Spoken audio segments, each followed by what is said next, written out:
Oh, where'd she go? There There she she is. is. Long Hi, way. Laura. Hi, Adam. How are you? I'm doing great. How are you? I'm fine. I'm fine. Recovering. We have post conference spring break going into summer, May, water safety month. It's always, it's a busy time. It's always a Yeah, busy I time for know. us, I mean, right? it feels like just yesterday you and I were at the actually, together in DC, hosting the conference together. Yeah, that was, I mean, we've talked about it before, but that was such a great experience. We did the first one, for those of you who might be listening, the first one we did, we planned it within, what was it, 6 weeks? Or no, 3 weeks. 3 weeks. 3 weeks. I still have, an issue. I've I'm blacked still that out. blocking a lot of that 2020. out.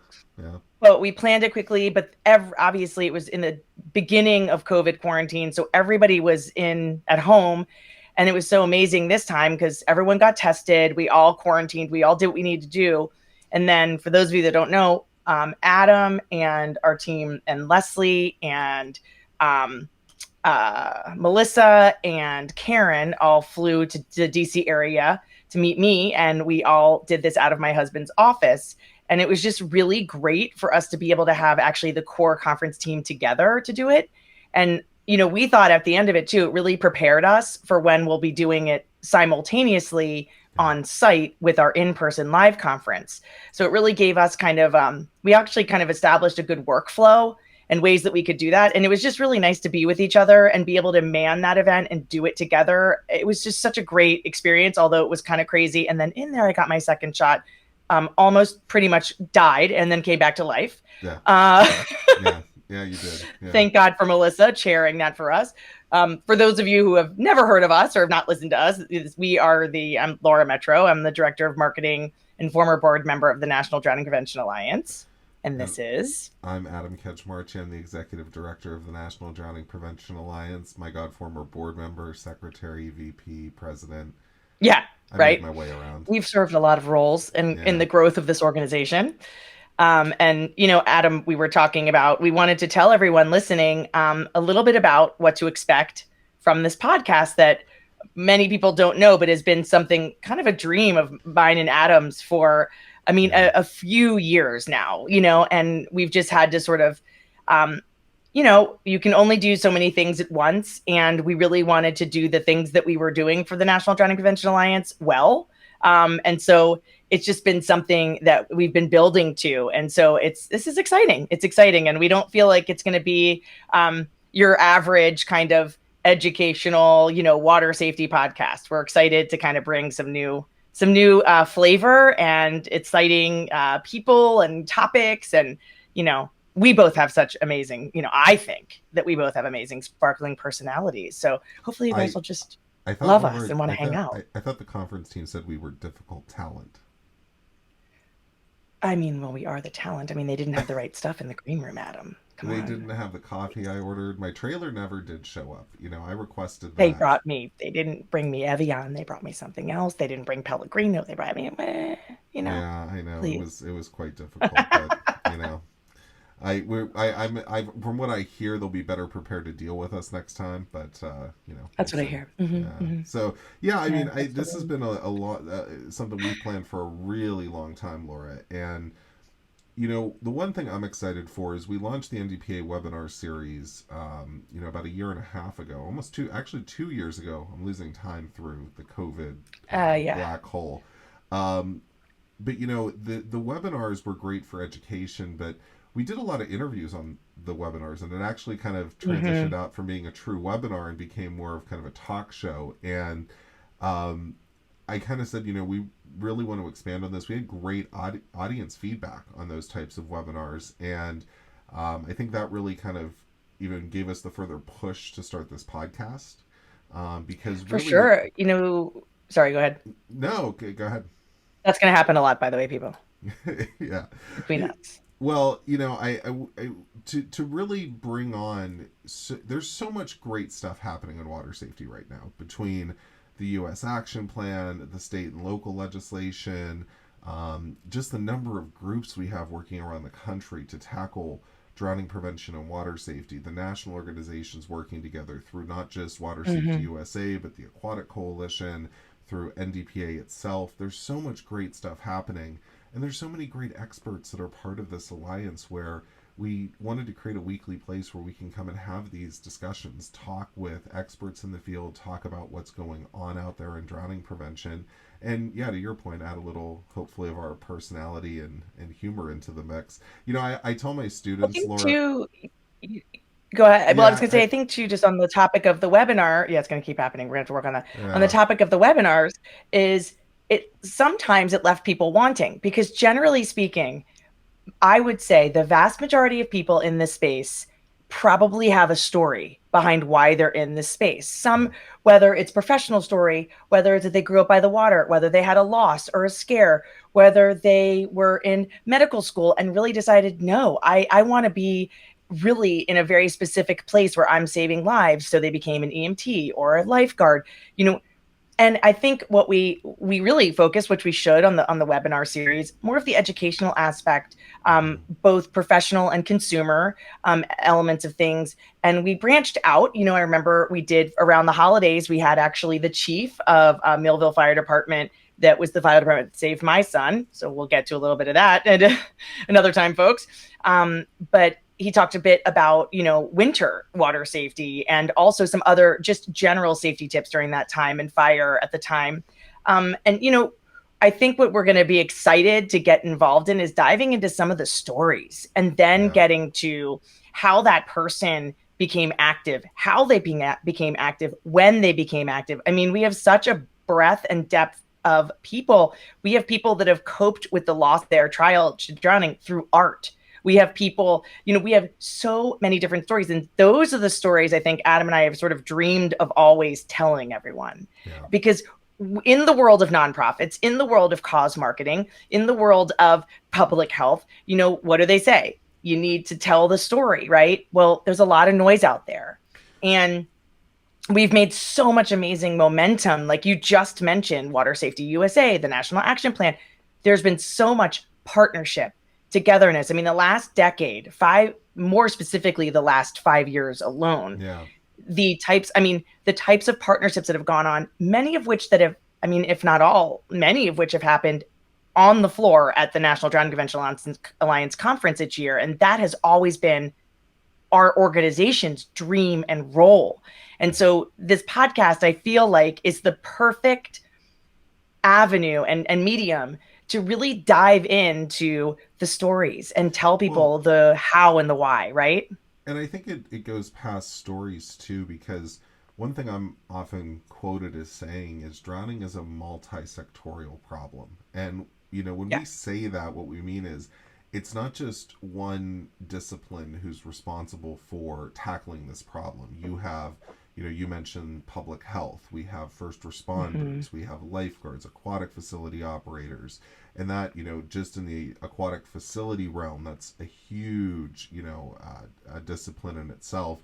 You have the open water community, the boating safety community.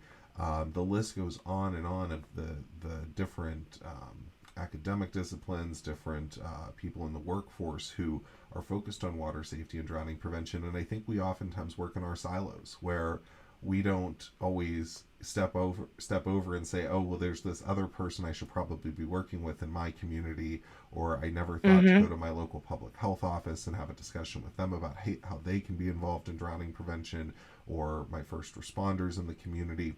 I think there's a story to be told there where we can actually educate our listeners on who else is involved in this fight in drowning prevention and water safety. Mm-hmm. Because I Mm-hmm. And think, Laura, you and but I see that all the time because of yeah, NDPA. We get to see who's involved in the alliance, but I don't think that is always crystal clear until you actually are at our physical events, which we actually lost this past couple years. So um, I'm really excited to just show that breadth of scope of how many people are involved in this fight. I think too, when you talk about how many people are involved and the different partnerships, you know, when we go back to sort of the past, let's say 20 years or so of NDPA, it's been a long road. And one of the things that we have always maintained, no matter what, was that we are an alliance. and that we did not necessarily take sides on certain controversial issues or do certain things, because in order to make these partnerships, in order to bridge any gaps, in order to make this progress, we had to have everybody there together and understanding this is a safe space. And what I'm really excited, and I think people need to know, like, oh, well, who do you have to be to listen to this podcast? Well, again, if you want to be inspired, just come on any of the ones to listen to any of the members of Families United to Prevent Drowning. Number one, okay? I guarantee you will listen to any of them and you will be like, okay, my problems are fine and I can do this thing called life that I previously, before listening, thought I was having a hard time. I mean, the type of resilience and perseverance and the type of impact these people are making. But I'll go back to, it was really on the floor of the NDPA that when the NDPA was rebranded and everything went on, that it was recognized that Families United to Prevent Drowning was a pillar of the NDPA. And NDPA was the first organization to really wrap their arms around the families or, loved ones of drowning survivors and drowning victims. And it was through that these unheard of before partnerships started to happen. So where you have, and you guys will know all these names later on, where you have the first ever time, the Red Cross reached over to Drennan's Dreams. And now Bill O'Melia and Melissa O'Melia and their son Drennan, who passed away, they're on all of the lifeguard training videos for the Red Cross. That's significant. Whenever I talk to a teenager today, I actually have a few friends in our friends, teenagers this year are going to be lifeguards. They know that story because they watched the video. So there's things like that happen. But what I'm also excited about is if you run a corporation, whether it's a large corporation or whether it's a local organization, one of the things that we've been trying to do a lot too is look at the missions and visions of certain corporations or groups and try to link them with people who are our members that are local in their area. So, Collins Hope, for example, is an excellent example there in Austin, Texas, of making a really amazing local strategic partnerships where they might not have thought that is the company might not have even known that this was really possible. And next thing you know, they're sponsoring, hey, the Lake Austin Swim, which by the way is unique. You're not just one of many people sponsoring a massive multi-thousand person walk or run. Now you could be a title sponsor. You could do these things and you're really giving back to your local community. Even if you're a Home Depot, for example, Home Depot has national initiatives, and then each one of their local stores also have their local initiatives that they play into. Now, their focus is they do a lot on soccer and some other things, but I think one of the things that we are really interested in doing is making these very meaningful, conscious, well-developed partnerships between our members and the outside world, let's say, and the rest of those people, because that is where some of these stepping stones to awareness need to occur on the general and larger level. Well, Laura, the other thing I'll just throw in there is this is such an exciting time to be in drowning prevention because this is. Well, exciting is a weird word for it. Well, that's the nerd coming out of me. We try, like total nerd. Exciting to me, but I being in this I got involved with drowning prevention initially in 2010. So being in this now for 11 years. Yes. The things happening right now, top of that list, the U.S. National Water Safety Action Plan. There's a lot of efforts and work going into the development of this plan. But at the end of the day, when this plan is ready to be launched in 2022, it is going to take everyone involved in water safety and drowning prevention to implement it, to actually make it happen. And, I go back to this whole multi-sectorial, everyone, our listeners can really be from anywhere because we all have a vested interest in keeping everyone safer around the water. And that goes from open water to backyard pools, to ponds, to lakes, to anywhere you can think of. And I go back to what Rowdy Gaines said during our conference just a couple months ago, that this is really going to take a village, right? It's going to take all of us being involved. and everyone working. But part of that is we all have to work kind of collectively together. There has to be some logistics to this. We have to know Correct. what each other does. We have to know how we can support each other. We have to know who's in our local communities, who are resources out there. And I think that's another way this podcast is going to help educate the community about, through these stories we're going to share of who is out there, what resources are out there, what's being done already where it can already help. You don't have to, I always say this, you don't have to recreate the wheel in drowning No, prevention and water safety. There's a no. lot of fantastic stuff that's already been done, and I've never found a community that's more willing to share with each other, share what's Hmm. working, share how it can be implemented in your community.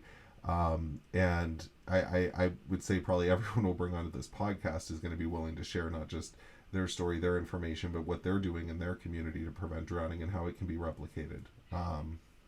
And one of the things we can guarantee with each episode is we will add value no matter what with each episode. So you will leave no matter what, probably with a resource that you can use. We're going to make sure that people understand.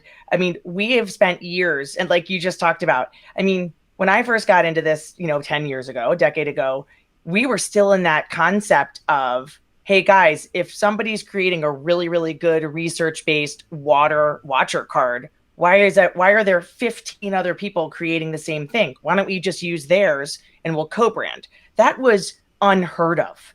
Now I would not go so far as saying it's standard, but I say we're really close. We've really pushed the message for years on end. Share, share, share. We don't have time. Every single person involved in this space, people die. They're still dying from this, and it's completely 100% preventable. Yep. We don't have time for people to be doing the same thing at the same time. And that message resonated. So what you will see is that you'll have access to, if you want to get that water watcher card, we're going to put you in touch with Collins Hope. You're going to be able to co-brand it, whatever you want, and you're going to get your own card. If you're going to have access to social media sharing images, both consumer, and then we also, we serve two major roles with our organization, consumer as well as the industry professional. But this podcast is going to bridge over, like I said, to say corporations, where we can provide you, if you want to share on your social media, most likely, social media graphics that will get approved by legal. Okay. we're most likely, right? You're going to be able to get all of that information. So at the very least, you'll leave with a resource, but at the most, you could leave with a potential new partnership. Again, Home Depot, maybe Home Depot donates the lumber to the local Boy Scout group that builds the Army Corps of Engineers lifeguard loaner station, right? And then you went to your local Bass Pro Shops maybe to get the life jackets or something like that. Now I'm using all these names. The only two that we work with are the Army Corps of Engineers and the Boy Scouts. And usually we honestly, a Families United member is usually in there somewhere. The point being, those are feet on the ground. Okay. And these are all people. So what we hope to provide, yes, is the context. We will provide you with accurate, up-to-date research and information, no matter what. Okay. And we are not bound by doing it from, say, one organization. We can share all of it with you, and we do. And that's what we have in the Resource Center. And then we'll be able to give you actionable things that you can do the minute you get off this podcast, or even during if you want to share during. And so that's a big piece of this, is that we really want to make sure that no matter what, when you listen, you will leave with value. Yeah. And I think that's another piece to this, that another twist that we at the NDPA do differently, because we have our always also understood, and I'll yield the floor to you, Adam, in a moment. But the last piece that I will put out there, and I'm in marketing, and this is something I feel super passionate about. The information that you're going to get from us, this is very important, especially to people who are not involved in this space every day. Because we have such a link to families that have lost children or had non-fatal drownings, like my son Clay, and we will discuss my story. Maybe we'll film that, probably, Adam, and just kind of have that out there as a story for people to listen to. There are certain things that can trigger people There are certain language, certain photos, certain imagery, certain things that are important. Those are the nuances that we have learned over the years and that we know specifically. And we will share that openly and willingly. We do not need to to own that ourselves. If you are looking at our social media or anything, the imagery you see, those types of things, those things have been very well curated and thought out based on our audience and everyone that is looking at them. So that is an extremely important thing. We've seen people make terrible, terrible mistakes rushing to market or not, taking a minute. And they've made some really bad mistakes with their campaigns. One of which was somebody had done, I will not name any names, a large organization had done a quick to market campaign, and they were using basically, I think banned water wings, I think, in their imagery. And it was even branded with their name. And it was so quick. They didn't know that this was actually very dangerous. So again, none of this, we won't keep any of this close to the vest. We will share all of this. But again, the information you're going to get from us that you can put out to the world, it is carefully curated and you can trust that it's accurate. And that's the other most important thing, is that the information and the terminology that you will hear from us and anything that we do is the current and accurate information and terminology that journalists should use, that anyone should use. And that's a really big deal too. Really big deal to really understanding this complicated issue. Well, I yield the floor, Adam. Oh, you yield your remaining time back to me. I yield my well, I don't really go on time. I've noticed. I know. I know. That's okay. I mean, Dana Gage called us Hoda and Kathy Lee. I don't know if I think that was a compliment, maybe. Except that you're Hoda. I just took. Not that I don't love Kathy Lee. I do. She's fabulous. No, just to wrap us up for our first episode, Laura. Our whole goal here at the NDPA is to make it easier for you at the local level to do drowning prevention, to have good quality education. And I think that's really the structure and the foundation we've been building over the years, right? And this podcast is just the next natural evolution of that. But again, I keep going back to that. It's don't recreate the wheel. There's so much stuff out there. And it's all about working together collaboratively. And I think that you're going to hear probably weekly on this podcast those types of stories about how people are making those connections and working together. We have to keep central to the fact that drowning, just in the US, 3,500 lives at least each year.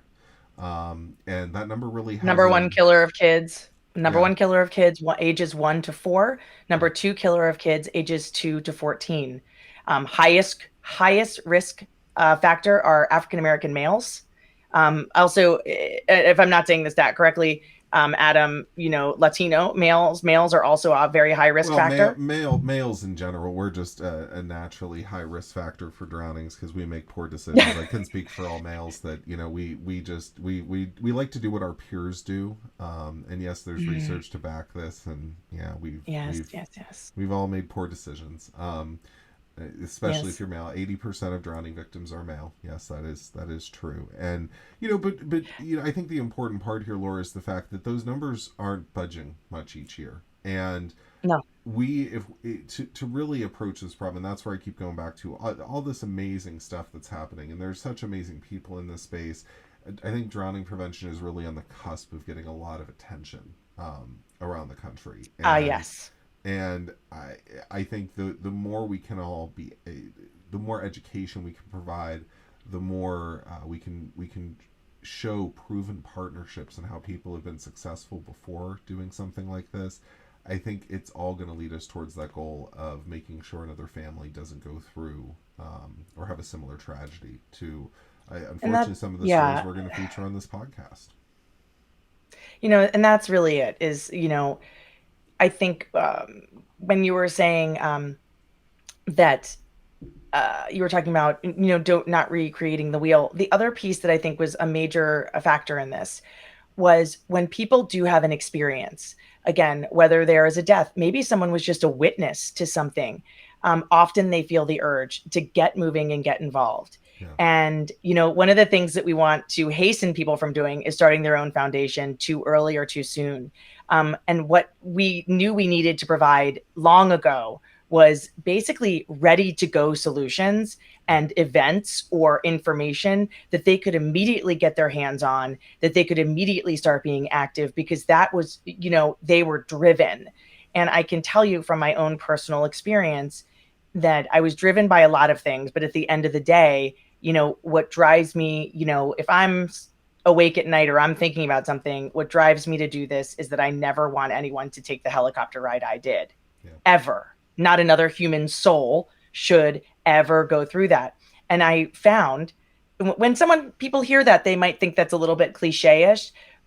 But when I met people who had lost someone, I understand what they're saying. I like to say the feeling is inhuman. And what I mean by that is no one should feel that feeling. And I will never be able to describe it because honestly, I don't want to, and I don't want another human to feel that way. And that is the drive by most people. It's let's use this pain or let's use this experience to help other people not only make the impact in drowning prevention, which is what hurt their family or my family, but more importantly, you don't want another human soul to have the feelings and have those experiences. They're so hard that they shouldn't be experienced by others. And that is the ultimate drive. And I'll say, Adam, one last thing was that if we talk about the ultimate, okay, the ultimate in water safety that happened to us, and we were lucky enough to be a part of it, was when our good friend became our champion, which was Michael Phelps. Yeah. When Michael Phelps water safety didn't have a champion. We didn't have anyone for the longest time out there with us. And when Michael chose through the Michael Phelps Foundation to do the IM swimming program, the IM program, we finally we didn't get a champion, we got the champion. And it was so massive for our efforts. And a lot of that, the partnerships that have occurred since then through Marissa and the other people that work with the Michael Phelps Foundation have been on the NDPA floor, including myself, which was a massive honor. I got to teach Michael Phelps how to do CPR. That happened here. And why did it happen? Because that family, the Phelps family, met other families like the Collingsworth, our president, Blake Collingsworth, Josh the Otter. It's through these connections that people meet and make a difference in this space. Well, and I think one of the things that we all need to remember when it comes to drowning prevention, I'm guilty of this when I look at statistics, right? Because I get so tuned into what the numbers are that you forget every single one of those numbers represents not just a person who was lost to a drowning or a water tragedy, but a family who was affected by that. And, being a part of Families United and seeing the effect that a drowning takes on a family, it's incredible. I can't even, I've never, fortunately ever had to experience that with a loved one. I was fortunate enough to come into this work, through my love for aquatics. And, but I'll tell you the reason that I've, stayed in this space in drowning prevention and water safety is because of Families United and because of the families that have been affected. And you see, like I said, I remember thinking back to when I was 15 and taking my first lifeguarding class, and they talked to you about the physiology of drowning and how to recognize drowning and things, but you don't think about the family that's affected. And that to me just kind of opened my eyes. And again, 3,500 people have lost their lives, but think about what's that multiplier of how many people drowning affected. And then you think about the non-fatals, it just becomes it's such a wide such a wide swath that drowning touches in our population. I mean, and it's true when you think about that's really and then you go into a whole host of other public health issues. You go into substance abuse, you go into mental health, we now start essentially sort of pollinating through the vast majority of other public health issues because you have families that are coping or trying to cope. If there is a non-fatal and you have a child now that has significant, has had a brain injury now, traumatic brain injury, has significant issues, you now have a family dealing with, every single therapy you can imagine. I mean, think about this, just working and living and having, what about the other kids? I mean, I often would say my daughter was 6.5 at the time. She was the most affected by this at the Yeah. end of the day, so that really is it too. And I think that's where we can, rounding out with the podcast, I think we have almost an open window to really bring in these other aspects, bring in these other people, and really start having these, which most important is these conversations. And isn't that what the pandemic did to everyone? It made everyone stop and talk, whether it was on Zoom. And I think that forever changed that, hamster wheel we were all living in, maximizing all of our time on email or text or this. And we stopped to really sort of look at each other in the eye and have some conversations. And that's what we're going to do here. We're going to have some conversations. Most likely, none of you have ever heard before, ever. Yeah. And they will be, I mean, the stories are absolutely incredible. Okay. And some are stories of death and then resilience. Some are stories of survival. Some are stories of, harrowing events. I mean, we'll be talking about, we're going to be bringing people on here that are ER docs. We're going to be swift water rescue, ice rescue. I mean, when you hear and see some of these things, this will be stuff you've never even heard of before. We hope to bring it in an entertaining way. We'll bring it in an entertaining way. And then also the most important thing is you will leave every episode, no matter what, with some kind of value. You will have some type of tool, some type of resource, something that you will be able to take with you immediately and most likely implement in your community. And then as you stay connected to us too, we're going to keep you informed on the status of the National Action Plan. And that's when this comes out fully, you'll be ready to go. And you'll have your toolkit and you'll be ready to go and connect it into what we're doing. I think that's the thing that I want to end on is I want, my challenge to the water safety community. Have you tried to end this like at least twice? And I haven't let you. I know, we just keep talking. I mean, that's the problem that we experience every day anyway. Yeah, I know. Did I say that? I'm so sorry, Laura. You did. It's fine. It's fine. It's fine. I know. I know. It's okay. We love you. Don't worry. All of you listening, we're best friends. So we might bicker. We're not really. I do have to throw this in there. We have had to explain to people, though. Laura and I do a lot of phone calls together, a lot of meetings, and Laura and I both have a personality where when we disagree with each other, we're not afraid to tell each other that we disagree. And I'll never forget, I think we had brought on maybe a new board member, a new advisory council member. I forget. Yeah, it was Kristen and Paula. It was Kristen and Paula. I think they attended two board members. A meeting with us, a couple, this is probably like 3-4 years ago. And yeah, it was it was website. Yeah, there was some disagreement you and I had. And I said, no, Laura, that's not acceptable. That's not the way we're doing it. And you were throwing it right back at me. And then you called me after the meeting and were like, I think you need to call Paula and Kristen and let them know that we're actually not mad at each other. That, it's kind of like that husband and wife work husband and wife relationship. Yeah. And they both were like, oh, they did. It makes me nervous we're going to put this on full view for everyone, so. Oh, whatever. Maybe that'll make it. I mean, I don't know. You and I. All for the sake of drowning prevention and water safety, right? Like, if that's fine. But they both did actually think we were arguing, and we had to clear that up. So maybe this is a good sort of disclaimer in the very first episode. We're never going to be mad. We're not really fighting. Yeah. The truly though, to wrap this up, I mean, the one challenge that I have for people in the water safety community over this next year is get yourself ready. Start thinking about how you can be a champion for water safety in your community. Think about how you can build bridges, build partnerships, because really, when the National Action Plan comes out, to really make this effective, I always get asked, how is this plan actually going to be put into action? How is it not just going to be, put on the shelf and say, okay, great, we have a national action plan. How do we actually make it be implemented? And really, that's going to be everyone in the water safety community implementing it in their local community, implementing it in their county, in their state, taking on the recommendations, becoming a model community for water safety. That's what the plan's going to outline, is how to do that. What do we need to do to advance water safety and drowning prevention in this country? But it's not just having that document, it's actually picking it up and implementing it.